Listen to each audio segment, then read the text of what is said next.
watching this video.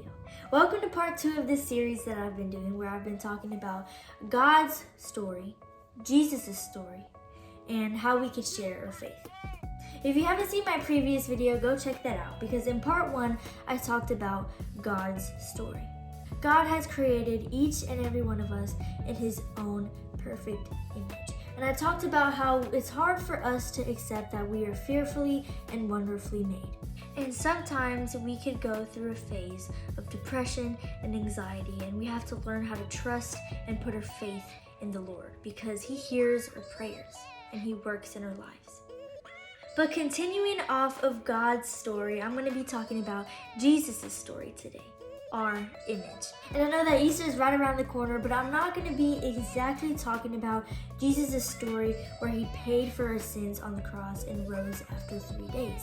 But I say our image because the image that we worship defines our identity. There's a difference between our image and our identity. The people that we see day to day see our image, what we look on the outside.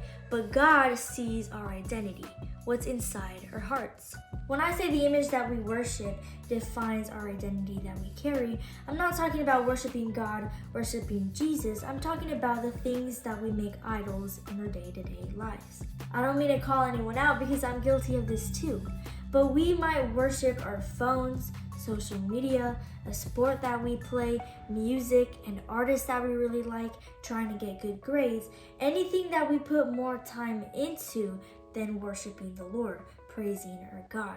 These distractions are making us socially antisocial. Now there is a difference here, because there's nothing wrong with playing a sport or having a phone. You can't just choose that before God, because those things can define our identity. Instead, we want to find our identity in God's image. Now that brings me back on how God created us on the outside, the way that we look. And if you work or go to school, then you might spend some time in the morning getting ready. Now there's nothing wrong in trying to look good and presentable to wherever you're going, but are you putting that before God? Just like how we get ready, we should get our hearts ready too, to go upon our day. The exterior is our image, the interior is our hearts.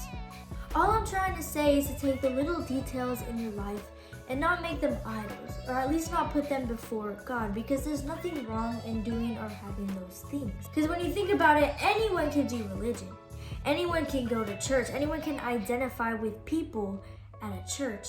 But Jesus also made it a trusting, believing relationship with him. So I challenge you, ask yourself, what am I worshiping today?